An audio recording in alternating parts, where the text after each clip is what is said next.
તો સૌરાષ્ટ્રમાં સાર્વત્રિક મેઘમહેર છે, પરંતુ જૂનાગઢ જિલ્લાની વાત કરીએ ત્યાં પણ ભારે વરસાદના કારણે બાંટવાનો ખારી ડેમ ઓવરફ્લો થયો છે। તેના ખૂબ જ સુંદર દ્રશ્યો।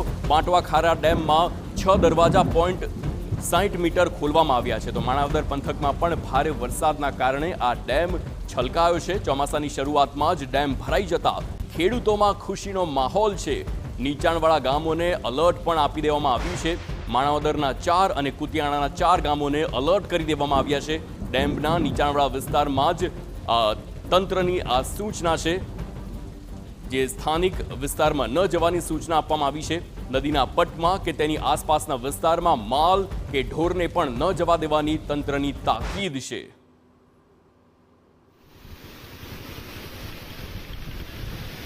સંવાદદાતા વિજયસિંહ જોડાઈ ગયા છે આપણી સાથે। જે જણાવશો, જે પ્રમાણેનો વરસાદ છે, ડેમના પણ દરવાજા ખોલવામાં આવ્યા છે અને નીચાણવાળા વિસ્તારને પણ તાકીદ કરી દેવામાં આવ્યા છે। શું છે વધુ વિગતો?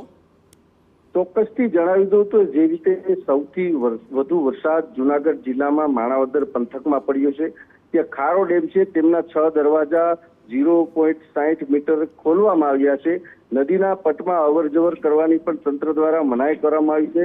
જે નદી કાંઠાના ગામો છે તેમને પણ એલર્ટ કરવામાં આવે છે। બીજી તરફ જણાવી દઉં જે રીતે પ્રથમ વરસાદમાં જ જ્યારે ખારો ડેમ ઓવરફ્લો થયો છે, તેને લઈને જે કુતિયાણા પંથકના ખેડૂત અને માણાવદર પંથકના ખેડૂતોનો આ સિંચાઈનો ડેમ છે, ખાસ કરીને ખેડૂતોમાં પણ એક ખુશીનો માહોલ છે। હાલ જ્યારે વરસાદની પરિસ્થિતિ પણ યથાવત છે। બીજી તરફ વાત કરવામાં આવે તો જૂનાગઢ શહેરમાં અને ગિરનારના જંગલમાં પણ વધુ વરસાદ પડી રહ્યો છે।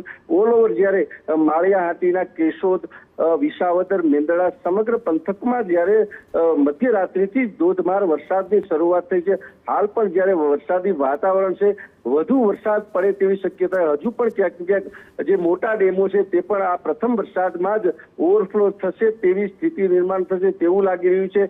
જ્યારે ઓજત વિયર, વંથલી ઓજત વિયર હોય કે આણંદપુર વિયર હોય અને જે રીતે ખારો ડેમ છે, આ તમામ જે ડેમોમાં પણ વિયરમાં નવા નીર આવ્યા છે, જેમાં ખારા ડેમના 6 દરવાજા ખોલવામાં આવ્યા છે અને હાલ પણ તંત્ર પણ એલર્ટ થયું છે અને હજુ પણ વધુ વરસાદ પડે તેવી સ્થિતિ દેખાઈ રહી છે। બિલકુલ, સમગ્ર માહિતી બદલ આભાર।